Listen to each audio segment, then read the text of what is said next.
Dou início a esta sessão de 25 de setembro de 2024, 26ª sessão ordinária do plenário do Supremo Tribunal Federal. Peço à senhora secretária que faça a leitura da ata da sessão anterior. Ata da 26ª sessão extraordinária do plenário do Supremo Tribunal Federal, realizada em 19 de setembro de 2024. Presidência do senhor ministro Luiz Roberto Barroso. Presentes à sessão os senhores ministros Gilmar Mendes, Carmen Lúcia, Luiz Fux, Edson Fachin, Alexandre de Moraes, Nunes Marques, André Mendonça, Cristiano Zanin e Flávio Dino. Ausente, por motivo de licença médica, o senhor ministro Dias Toffoli. Procurador-Geral da República, Dr. Paulo Gustavo Gonet Branco. Abriu-se a sessão às 14h40, sendo lida e aprovada a ata da sessão anterior. Não havendo objeção quanto à ata, declaro-a aprovada. Cumprimento os eminentes ministros Gilmar Mendes, Carmen Lúcia, ministro Dias Toffoli. Uma vez mais, enviamos votos de plena recuperação, uma pena não tê-lo aqui. Ministro Luiz Fux, ministro Nunes Marques, que participa, ministro Alexandre de Moraes, ministro Nunes Marques, que participa por videoconferência, ministro André Mendonça, Cristiano Zanin e Flávio Dino. Cumprimento o vice-procurador-geral, doutor Alexandre Espinosa Bravo Barbosa, que representa hoje o professor Paulo Gonet Branco. Registro também a presença neste plenário dos professores da Universidade de Brasília e da Universidade de Stanford, cheguei de lá agora, dos cursos em Relações Internacionais, sejam muito bem-vindos, e os pesquisadores da CAPES e do CNPq, da área de Direitos Humanos. Todos muito bem-vindos aqui entre nós, bem como os estudantes de Direito da Faculdade Anhanguera, de Serra, no Espírito Santo, da Universidade de Rio Verde, em Rio Verde, Goiás, e da Fundação Educacional de Brusque, em Santa Catarina. Todos muito bem-vindos, desejo que façam bom proveito da estada aqui. Registro a presença do eminente ministro Luiz Edson Fachin, que se encontra no exterior em representação deste tribunal. Seja bem-vindo, ministro Fachin, boa tarde. Boa tarde, presidente. Chamo para julgamento o recurso extraordinário 979-742, procedente do Amazonas, da minha relatoria, e o recurso extraordinário 1.212.272, da relatoria do ministro Gilmar Mendes. No recurso extraordinário da minha relatoria, discute-se se o direito à liberdade religiosa justifica a imposição do custeio pelo poder público de tratamento de saúde com as convicções religiosas, compatível com as convicções religiosas do paciente, em a instituição credenciada pelo SUS, fora da localidade de residência do paciente, custeio inclusive de acompanhante e das despesas de locomoção. Na sessão de 19 de setembro de 2024, eu votei pelo desprovimento do recurso e pela fixação da seguinte tese: 1. Testemunhas de Jeová, quando maiores e capazes, têm o direito de recusar procedimento médico que envolva transfusão de sangue com base na autonomia individual e na liberdade religiosa. E 2.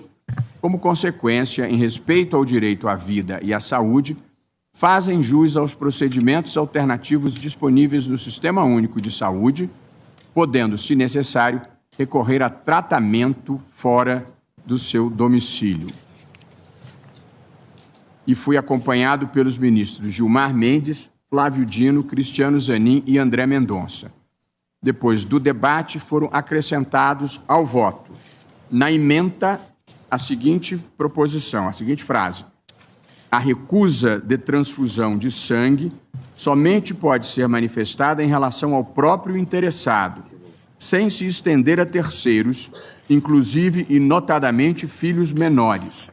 Porém, havendo tratamento alternativo eficaz, conforme a avaliação médica, os pais poderão optar por ele. Combinação da proposta do ministro Dino com o ministro Luiz Fux. Ainda como produto dos debates, ficaram acrescentados ao voto duas passagens, que são as seguintes. Esse direito à autodeterminação informada encontra respaldo na Convenção de Oviedo, que foi descoberta pelo ministro Alexandre de Moraes do Conselho da Europa de 1997, segundo a qual qualquer intervenção no domínio da saúde só pode ser realizada após informação adequada e consentimento do paciente, que pode revogá-lo a qualquer tempo. Do mesmo modo, a Declaração Universal sobre Bioética e Direitos Humanos da Unesco de 2005 prevê que qualquer intervenção médica deve ser realizada com o consentimento prévio, livre e esclarecido, revogável a qualquer tempo. E acrescentei também, a pedido, creio que do ministro Zanin, mas por fruto dos debates, o seguinte item. No ordenamento jurídico interno, a autodeterminação informada também encontra lastro na Carta dos Direitos e Deveres da Pessoa Usuária da Saúde, Resolução do Conselho Nacional de Saúde 553 de 2017, que estabelece o direito à informação sobre as possibilidades terapêuticas, o direito ao consentimento e o direito à recusa do tratamento. Na Resolução 2232 de 2019 do Conselho Federal de Medicina, que prevê hipóteses em que se admite a recusa terapêutica, e na Resolução 1995 de 2012 do Conselho Federal de Medicina, que estabelece que, em caso de diretivas antecipadas, a vontade do paciente deve ser considerada, inclusive quando ele estiver incapaz de se comunicar ou de se expressar. Esses foram os acréscimos solicitados. Continua o relato agora, passando para o caso do Presidente, apenas para auxiliar Vossa Excelência, todos os itens do debate de fato constam, salvo um que eu apresentei e acho que o ministro Zanin acompanhou, que é sobre, creio que o ministro André também. Em nenhuma hipótese, o médico será obrigado a realizar procedimento alternativo contra a sua autonomia profissional. Não era na tese, era na ementa ou no voto, uma cláusula de exoneração da responsabilidade do profissional. Houve essa proposta, não sei se o ministro Gilmar se pronunciou, enfim. Eu não tenho objeção a ela, não foi debatido, mas me parece a objeção... eu acho que o ministro Zanin acompanhou. Assim, a objeção de consciência tem fundamento constitucional. Isso, foi, era para constar, explicitar, foi a formulação Vou fazer constar. Obrigado, presidente.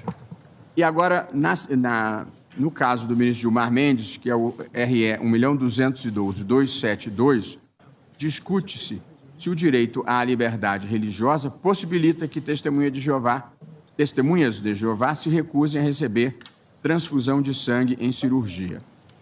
O ministro julgou prejudicado o recurso extraordinário e propôs a fixação da seguinte tese: é permitido ao paciente, no gozo pleno de sua capacidade civil, recusar-se a se submeter a tratamento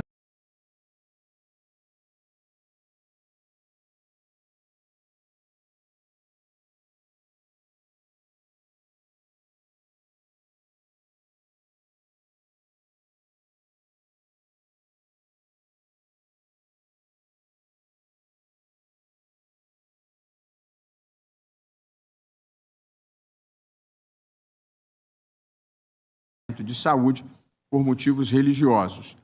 A recusa a tratamento de saúde por motivos religiosos é condicionada à decisão inequívoca, livre, informada e esclarecida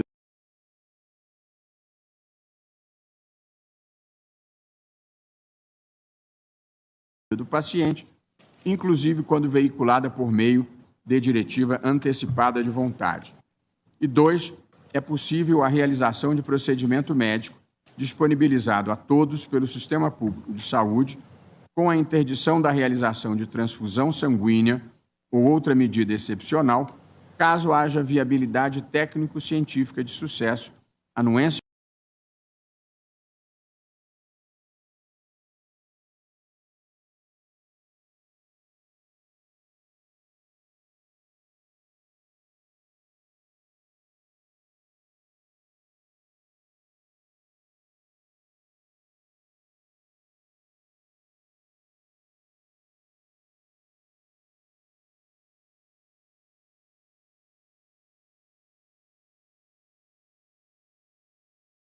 da equipe médica com a sua realização e decisão inequívoca, livre e informada e esclarecida do paciente.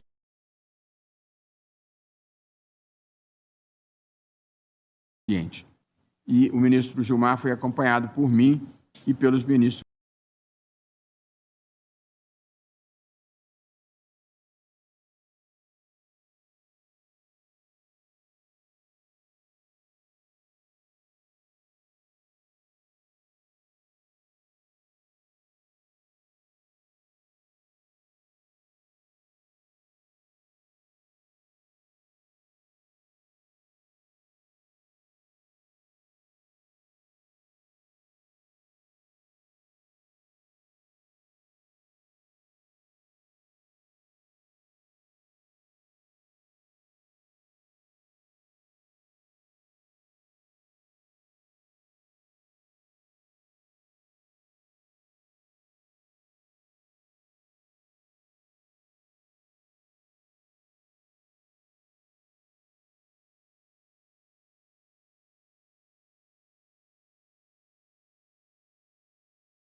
Flávio Dino, Cristiano Zanin e André Mendonça.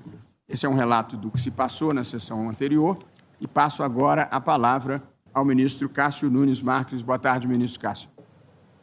Boa tarde, presidente. Cumprimento Vossa Excelência. Cumprimento todos os colegas, nas pessoas do decano, ministro Gilmar Mendes e da ministra Carmen Lúcia. Cumprimento o vice-procurador-geral da República, Alexandre Espinosa, senhora secretária da sessão, senhores advogados e servidores presentes, ao passo que parabenizo Vossa Excelência e o ministro Gilmar pelos votos lançados. Acompanhei os debates e vi que as teses todas foram consolidadas. Talvez eu tenha feito um comentário após essa proposta última do ministro Flávio Dino, porque essa é a discussão contida na DPF 618, sobre a minha relatoria, mas não faço nenhuma objeção e, em sendo a vontade do plenário, seja deliberada agora e depois a outra pode ser votada, inclusive a DPF, no nosso plenário virtual. Eu estou de acordo com a proposta percúria, né? Já consolidada por Vossa Excelência. Vossa Excelência se refere à objeção de consciência, certo?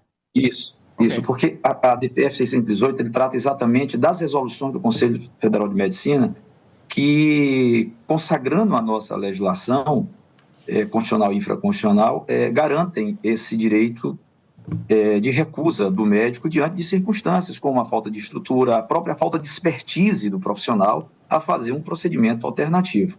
Mas, diante da proposta, eu acolho, né?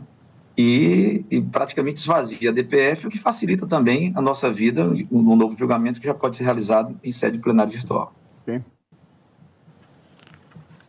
Vossa Excelência, portanto, acompanha em ambas os relatores. Muito obrigado, ministro. Exatamente. Muito obrigado, ministro Cássio Nunes Marques. Como vota o ministro Alexandre de Moraes?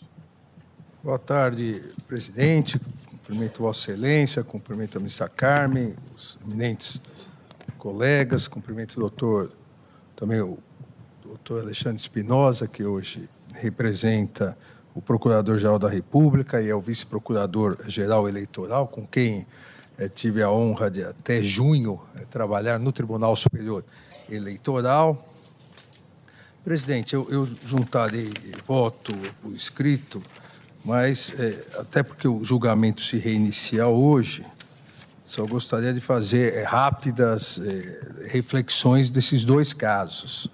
Os dois casos de repercussão geral, um que trata exatamente dessa questão da transfusão de sangue em razão de convicção religiosa, onde o conflito se dá entre a escolha da pessoa, a disponibilidade da escolha à saúde ou à própria vida e o respeito às suas crenças religiosas.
religiosas.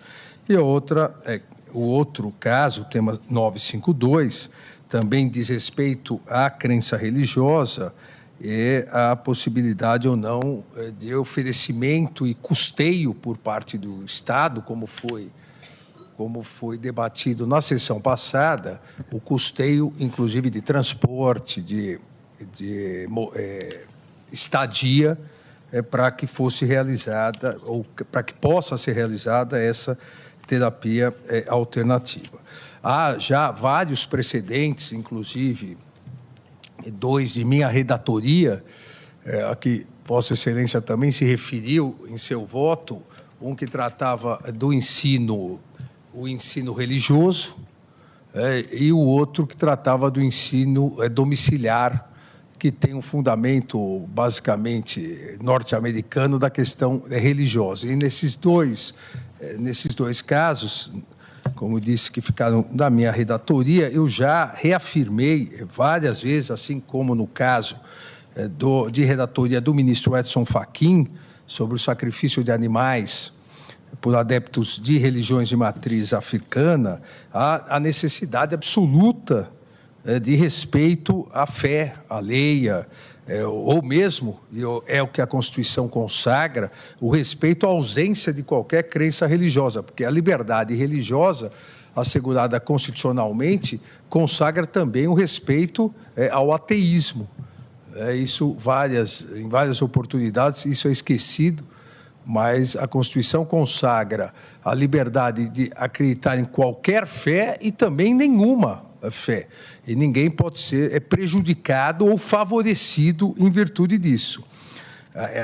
E ao consagrar a liberdade religiosa e a ampla liberdade de crença e de culto, e isso também é muito importante, porque a questão aqui trata não só da crença, mas do culto, e até 1891, até a nossa Constituição de 1891, o Brasil só consagrava a liberdade de crença. A nossa Constituição de 1824 não consagrava ampla liberdade de culto. A liberdade de crença era garantida, só que somente a Igreja a Católica Apostólica Romana, que era a religião oficial do Império Brasileiro, tinha direito a culto religioso. As demais religiões só poderiam fazer, e era texto expresso da Constituição do Império, só poderiam fazer dentro de locais particulares, sem qualquer sinal exterior de que houvesse um culto religioso. Então, isso foi uma conquista republicana, a ampla liberdade de crença e de culto, ao lado também do Estado laico. Em 1891, o Brasil aboliu o Estado laico, o Estado confessional, que também era católico apostólico romano. O Brasil, nisso, foi quase 100 anos, 80 anos, aboliu antes da Argentina, que só em 94 aboliu o Estado confessional, do Chile também, que só na década de 70, final da década de 70, aboliu o Estado confessional. Isso significa que o Estado, ele não consagra, o Estado não escolhe, não consagra uma única religião, respeita todas, e, ao mesmo tempo que deve respeitar todas as confissões religiosas, o Estado, o poder público, também não deve ser subserviente a nenhuma delas. Nenhuma das religiões pode ditar normas ao poder público. Isso é o Estado laico. O respeito, a tolerância, a crença e cultos deve ser totais. Agora, o Estado também não pode ser subserviente e seguir determinado culto religioso. É isso exatamente que a Constituição consagra.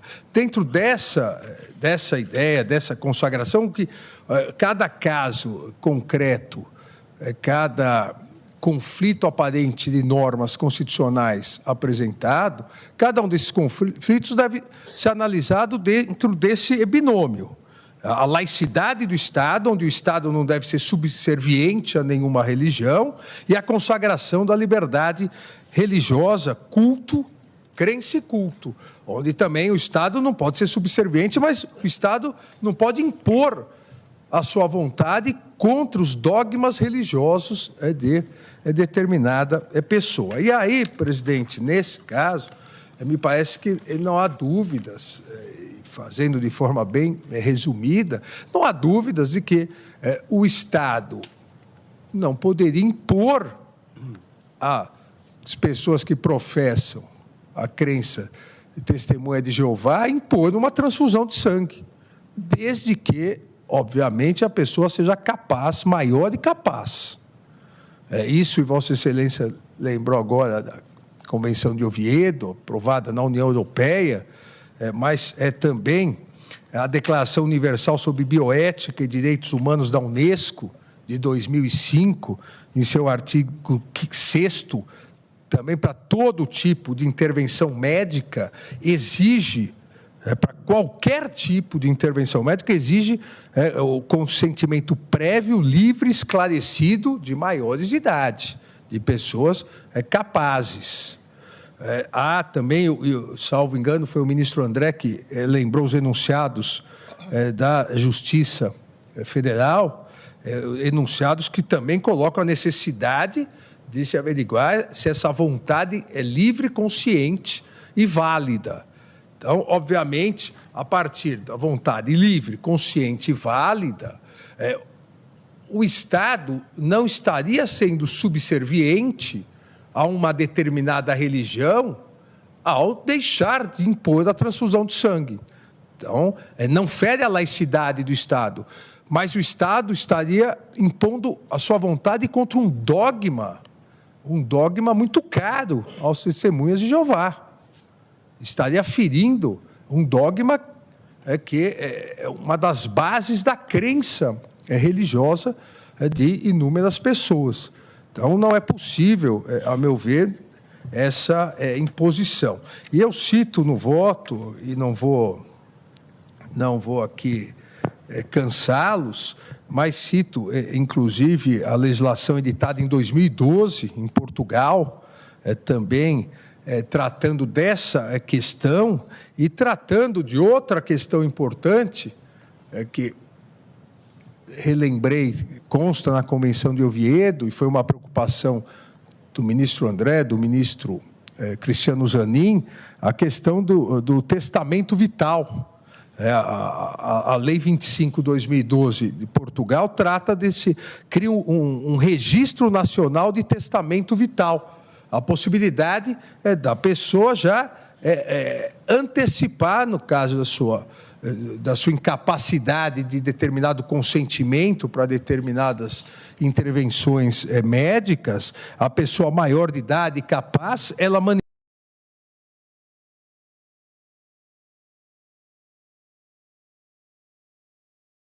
manifesta antecipadamente a sua vontade.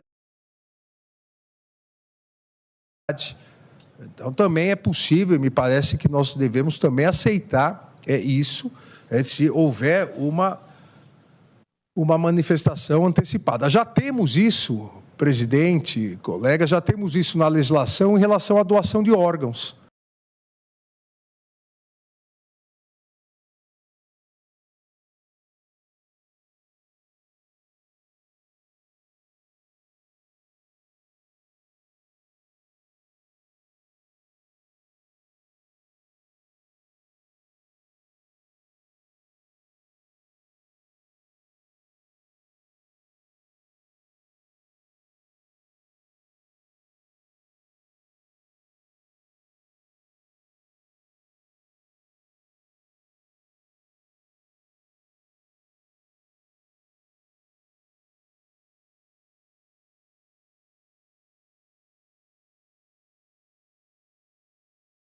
As pessoas podem antecipadamente dizer da sua vontade de doar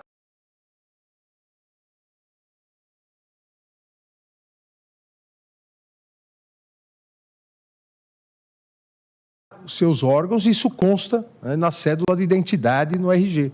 Então, nós já temos uma espécie aqui desse testamento vital, antecipado. Então, desde que seja maior e capaz, me parece que não há nenhum problema em relação a isso. Então, eu aqui comungo com os demais votos no sentido de que seria uma imposição estatal a ferir a crença religiosa dos testemunhas de Jeová, obrigar uma pessoa maior e capaz e que de forma consciente, voluntária e consciente se nega à transfusão, impor esse tratamento. E se não pode impor esse tratamento, obviamente, não vai acarretar a morte dessa pessoa ou um prejuízo à sua saúde.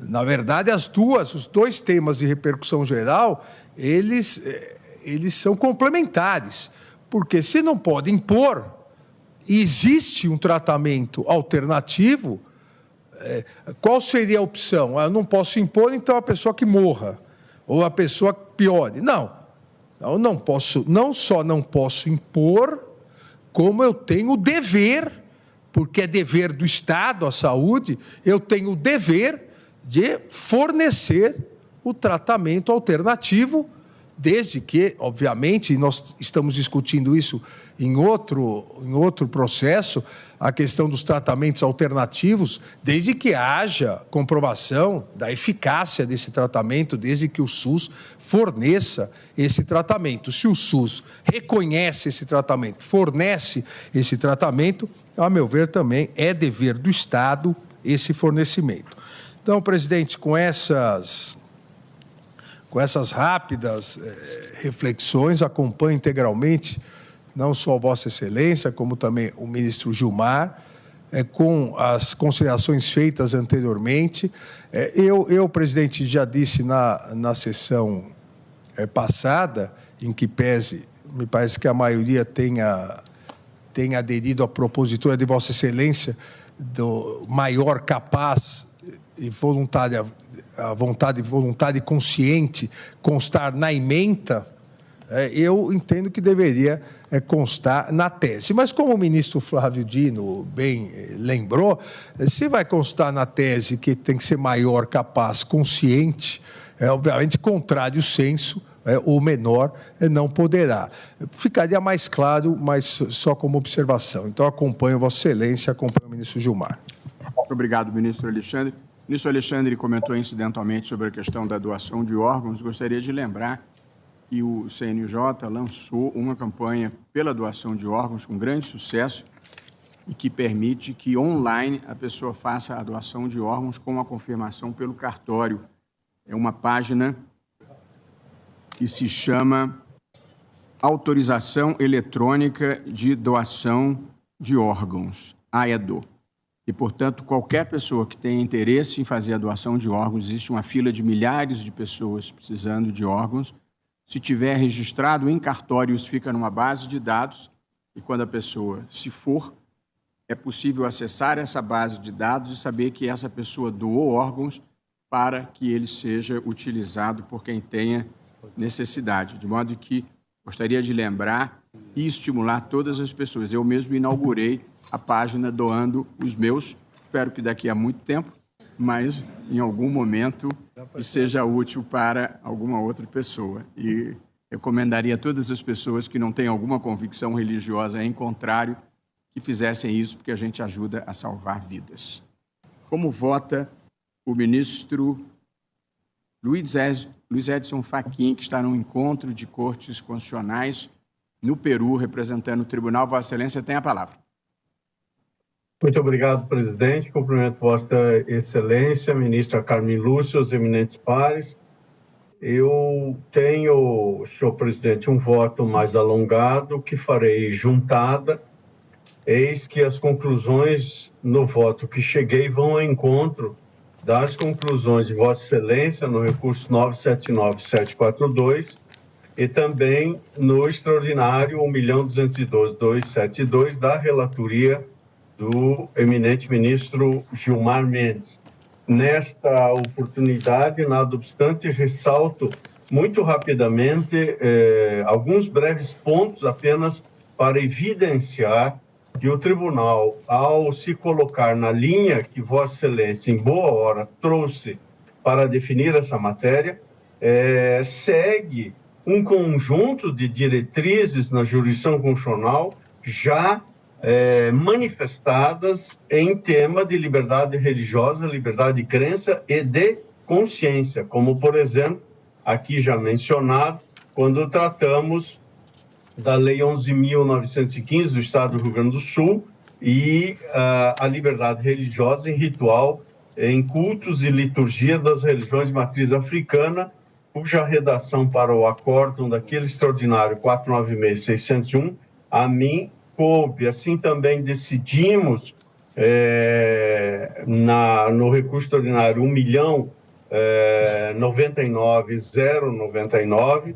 da minha relatoria, bem como sobre a laicidade estatal, que não significa constranger a pessoa a levar a sua própria renúncia da fé, o que representaria um desrespeito, em recurso extraordinário 611.874, cuja redação para o acórdão também a mim me competiu. De modo que eu estou fazendo algumas dessas referências para mostrar o fundamento que Vossa Excelência e os eminentes colegas que já me antecederam explicitaram, quer em julgamentos desse tribunal, quer na própria Constituição, nomeadamente o inciso 6º do artigo 5º da nossa Constituição, quer mesmo no Pacto de São José da Costa Rica, especialmente no seu artigo 12. Portanto, além do fundamento nesses precedentes relevantes na Constituição, também temos inúmeras formulações na literatura jurídica que dão conta dessa ordem de ideia, desde a clássica formulação do conceito da ética da cidadania democrática, como inicialmente pensado por Jürgen Habermas, no antigo texto publicado por ele no Jornal Europeu de Filosofia em 2006, reconhecendo, portanto, o diálogo entre fé e saber, e que menciono detidamente no meu voto, como também, senhor presidente, em segundo lugar, além desse amparo, portanto, a liberdade religiosa, jurisprudencial, legislativa e do ponto de vista da formulação da literatura, entre nós, inúmeros constitucionalistas, e Vossa Excelência, presidente, a rigor, é o autor de um verdadeiro tratado sobre esse tema, no estudo que já foi mencionado e publicado antes mesmo de Vossa Excelência adentrar a este tribunal, como acadêmico e professor, ao tratar de um segundo ponto que eu também realço, que é a questão da autodeterminação. Aqui, apenas gostaria de projetar luz sobre esse aspecto. No parecer da Procuradoria-Geral da República, fala-se de uma autodeterminação condicionada à existência de tratamento alternativo. Eu estou acentuando na minha declaração de voto que esse condicionamento não atende à manifestação íntima da liberdade religiosa, tal como pleiteado. Estou, portanto, sustentando na linha do que o amicus curiae veio aos autos e assim expôs o Instituto Brasileiro de Direito Civil, uma compreensão mais abrangente da autodeterminação. E é claro que há responsabilidade por essas escolhas. Nesse estudo de Vossa Excelência, que repiso várias passagens nessa declaração de voto, Vossa Excelência mesmo afirmou, e me permito reproduzir, presidente, as vossas palavras. A relevância da ideia da autonomia moral é intuitiva, uma vez que se cuida de investigar a legitimidade de uma escolha pessoal baseada em argumento religioso, cujas consequências são potencialmente fatais. De fato, é possível tratar da gravidade das consequências, como Vossa Excelência fez na revista trimestral de Direito Civil sobre exatamente esse tema, já no ano que já vai um pouco longínquo de 2010. Portanto, presidente, eu estou realçando esses aspectos, como também mencionando nessa declaração outros autores, dentre eles a do professor Jaime Weingarten Neto, que estudou também essa matéria, e subscrevendo a preocupação com as crianças e adolescentes, ou seja, destacando no sentido mesmo de separar esta situação, tendo em vista a condição de vulnerabilidade. E isto significa, portanto, que aqui a intervenção que se coloca atinge um outro patamar do ponto de vista do exercício da liberdade. Também subscrevo, nada obstante o fundamento constitucional da objeção de consciência, a necessidade mesmo, e além da oportunidade, como realçar os ministros Flávio Dino e André Mendonça, de ressalvar qualquer responsabilidade médica nessa seara. Por isso, e por todas as demais razões já expostas que estão nessa declaração, senhor presidente, estou acompanhando Vossa Excelência e o eminente ministro Gilmar Mendes, inclusive nas teses, em ambos os recursos ordinários, e é como voto. Ministro Fachin, antes, talvez... Obrigado, ministro Fachin. Ministro André, por favor. Agradeço, senhor presidente, saudando Vossa Excelência, eminentes ministros, Procurador-Geral da República em exercício, ou substituto nessa tarde, advogados, advogadas, todos que nos acompanham.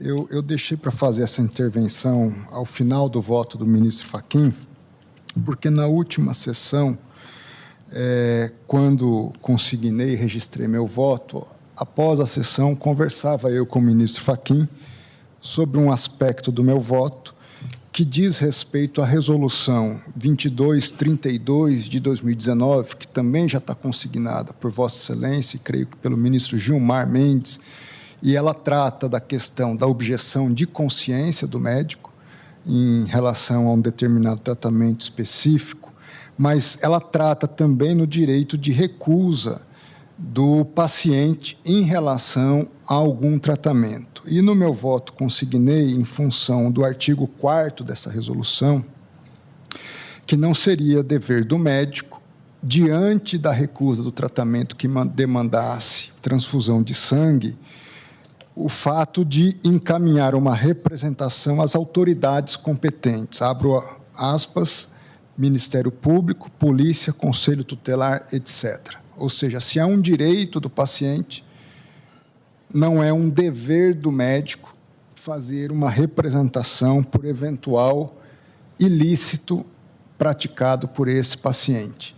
Então, não que deva constar na tese, talvez nem da ementa, mas acho importante, ao menos que no voto dos eminentes relatores, porque está se construindo uma decisão colegiada muito por consenso até aqui, que nós constássemos que não há esse dever. Para o caso do tratamento recusado pelos testemunhas de Jeová nessas circunstâncias em que estamos reconhecendo o direito, o dever de uma representação às autoridades competentes. É natural. Se nós estamos dizendo que é legítimo, está excluída a ilicitude. Exatamente. Né? Acho que apenas fazer esse registro no corpo dos correspondentes votos. Agradeço, senhor presidente. Obrigado, ministro André. Como vota o ministro Luiz Fux? Senhor presidente, queria saudar Vossa Excelência pelas iniciativas e realizações.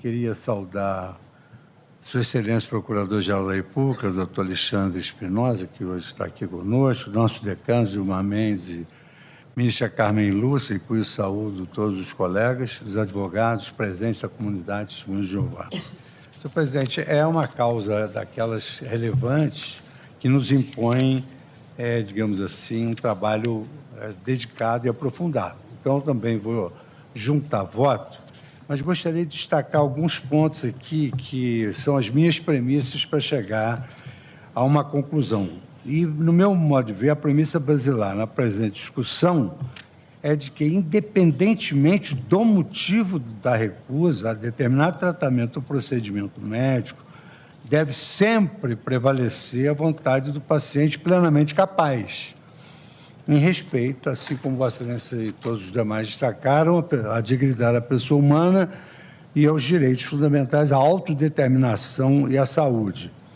Eu anoto que a Corte de Nova York, julgando uma apelação de 1914, do Justice Benjamin Cardoso, estabeleceu exatamente que uma moderna compreensão da relação médico-paciente tem sempre lugar o consentimento informado, considerado a saúde como bem da vida e também considerada a pessoa dotada de capacidade para decidir a sua sorte. Nesse particular, senhor presidente, não sei se haveria alguma necessidade que a pessoa pode ser capaz, mas no momento ela não está na sua plena capacidade. Inclusive, como o ministro Alexandre mencionou, testamento vital, no livro do professor Ronald Walker, que fala sobre o domínio da vida, ele salienta isso, que às vezes a pessoa é capaz, mas num determinado momento ela não está na sua plena capacidade. Talvez, de alguma maneira, encartar isso na nossa...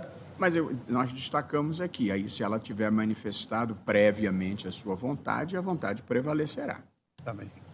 Então, eu digo aqui também, destaco, senhor presidente, na pesquisa que eu fiz, esse caso é de 1914, Schlonder versus Society of New York Hospitals, e também aqui o Comitê de Direitos Econômicos e Sociais, que, interpretando o artigo 12 do Pacto Internacional sobre os Direitos Econômicos, Sociais e Culturais, estabeleceu o direito à saúde como encartado no direito à autodeterminação e de não sofrer intervenções não assistidas. Inclusive, vale a pena lembrar que o novo Código Civil já estabelece, no capítulo referente aos direitos, à personalidade, essa possibilidade de não se promover nenhuma intervenção contra a vontade do paciente. E também, no tocante à transfusão de sangue, destaca-se que é um procedimento médico que, como qualquer outro, tem os seus custos e os seus riscos, de sorte que a pessoa interessada, adequadamente informada de todas essas circunstâncias, ela pode optar por não realizar, por diferentes razões, inclusive não religiosas. Eu relembro 2 fatos trágicos da história da cultura brasileira, que foram as mortes de Enfio e do Betinho, que eram hemofílicos e se submeteram à transfusão de sangue com sangue contaminado. Eles não eram testemunhas de Jeová. Então, até uma pessoa plenamente capaz, que não tem nenhum credo, pode se recusar a fazer, e há riscos que nós já vimos pela experiência prática.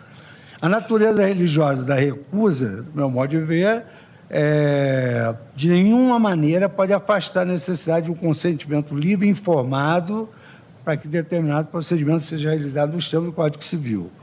No rol dos direitos fundamentais, aqui já se destacou que a Constituição estabelece que é inviolável a liberdade de consciência e ninguém será privado dos direitos por motivo de crença religiosa, convicção filosófica ou política, salvo se as invocar para eximir-se de obrigação legal a todos impostos.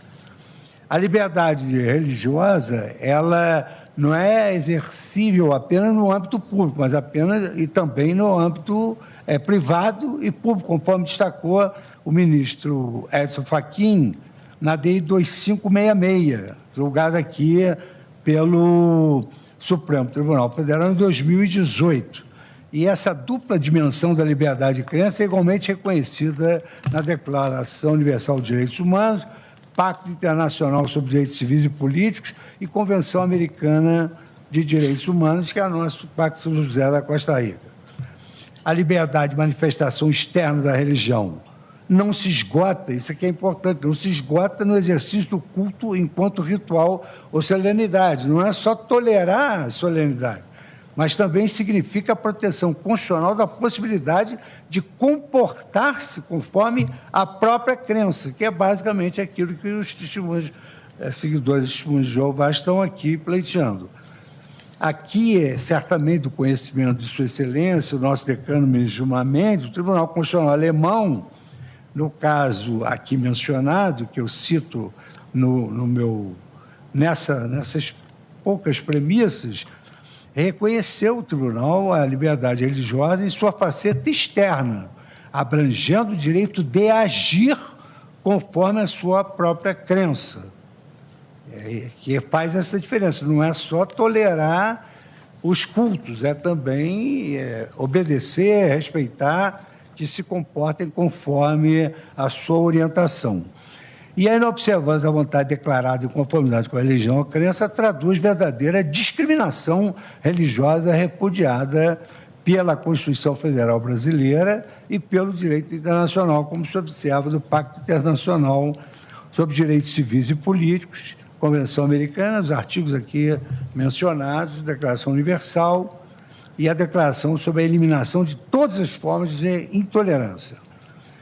Destaco que a transfusão de sangue contra a vontade do paciente, ainda que compare em ordem judicial, tal como a ilustrada, por exemplo, trazendo os autos, configura tratamento desumano e degradante. Ou seja, obrigar a mesma coisa que nós decidimos aqui. Ninguém pode ser levado à força para se vacinar, ninguém pode ser levado à força para fazer o exame de investigação de paternidade, e mutatis mutandis também não se pode. Uma decisão judicial obrigar uma pessoa a fazer aquilo que contraria a sua própria dignidade humana. A violação do direito à saúde também se configura por proteção insuficiente se a pessoa é deixada ao desamparo, forçada a optar por uma vida digna ou a morte, quando existem tratamentos alternativos razoáveis, como aqui foram mencionados. Então, há tratamentos alternativos já implementados. Por isso é que nós devemos buscar, e acabamos buscando, conseguindo, percuriam essa humanização do direito fundamental à saúde e à própria liberdade religiosa. A incidência do direito à adaptação razoável no campo religioso já foi reconhecida também pelo Supremo Tribunal Federal, ao acolher-se a possibilidade de realização de etapas de concursos em datas e horários distintos. No tema 386, nós respeitamos a liberdade de quem não pretendia, deveria obedecer o período sabático, como indica a religião judaica. A oferta de obrigação alternativa para cumprimento dos deveres funcionais, nós também reconhecemos essa possibilidade em razão da liberdade religiosa e, ultimamente, reconhecemos a utilização de vestimentas ou acessórios relacionados à crença ou religião nas fotos e documentos oficiais, quando julgamos o caso uma freira, e aqui mencionamos também a religião islâmica. No caso, a acomodação da recusa à transfusão mostra-se deveras razoável, tanto mais que se verifica que o SUS é capaz de adaptar a oferta do serviço de saúde às necessidades religiosas em debate, considerando, inclusive, que o sistema público já contempla alternativas ao procedimento transfusional tradicional, bem como possui, isso também é importante, o presidente já possui o programa de tratamento fora do domicílio, TFDS-SUS, que possibilita o atendimento realizado em localidade que conte com estabelecimento com técnica e material habilitado.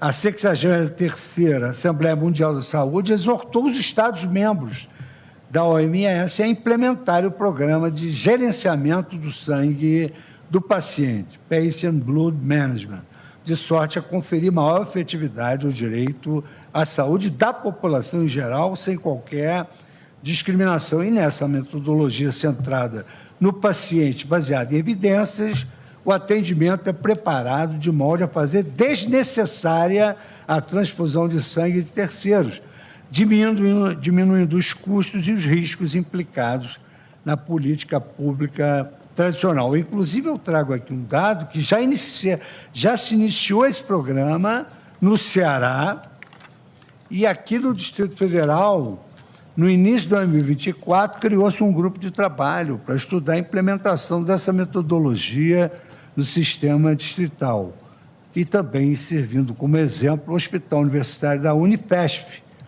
com emprego desse BPM em algumas áreas. Então, com essas premissas rápidas, evidentemente, estou acompanhando integralmente. Eu só trago essa preocupação que o ministro Alexandre aqui mencionou, senhor presidente, em termos de explicitação, que é a questão da criança e do adolescente. Eu fiz duas anotações aqui. Se houver a possibilidade de ouvir os pais, deve prevalecer a decisão por eles tomada, inclusive sobre a utilização de tratamentos alternativos eficazes. Como acho que, de alguma maneira, está dito isso da tese. Agora, há situações irremediáveis. Aí é que é o problema, né? Em que realmente não houver alternativa viável em tempo hábil para adotá-la, com risco de morte da criança ou do adolescente. Aí eu entendo que, nesse caso, deve prevalecer o direito à vida realizando essa transfusão de sangue. Ok. Estamos todos de acordo quanto a isso também. Como vota o ministro Dias Toffoli está em licença médica. Como vota a ministra Carmen Lúcia? Senhor presidente, cumprimento Vossa Excelência. O Tribunal Superior Eleitoral está sobrecarregando Vossa Excelência. Não, mas faz parte, presidente. Nós todos já passamos, vamos passar alguns pela segunda, terceira vez, como meu querido ministro Gilmar já segue pela terceira vez na presidência. Alain, como dizia minha mãe, Alain não pesa ao carneiro. As funções de juiz são nossas e a gente exerce, na medida sempre da competência de cada um. Mas agradeço a Vossa Excelência o apoio que tem dado, cumprimento Vossa Excelência na pessoa de Vossa Excelência, todos os senhores ministros, o vice-procurador-geral da República hoje, a doutora Alexandra Espinosa, os senhores advogados, especialmente aqueles que assumiram a tribuna quando houve as sustentações orais.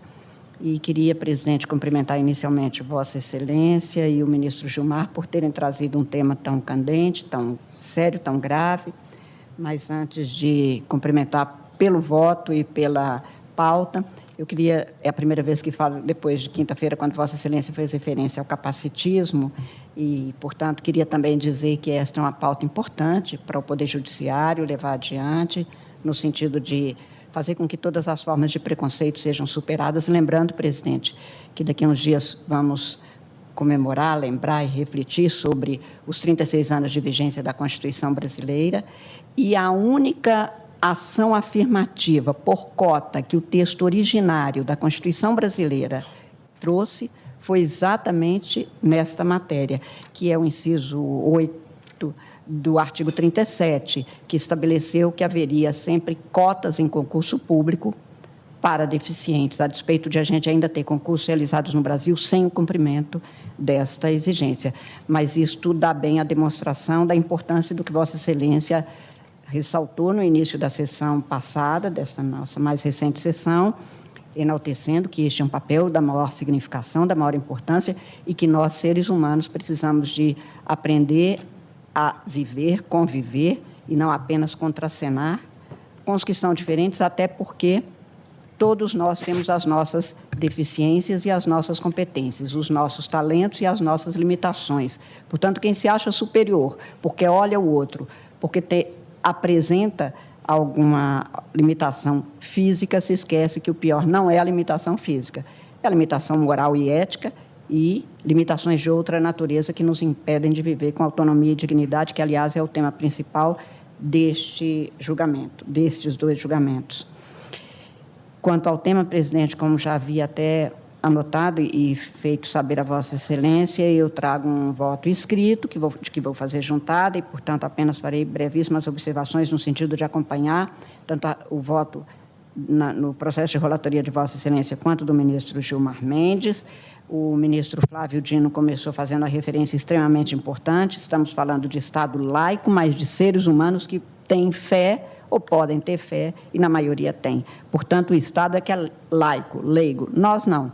Nós somos seres humanos que, na nossa espiritualidade e na nossa autonomia, podemos e devemos, e a maioria realmente são dotados e fazem escolhas levadas pela sua fé.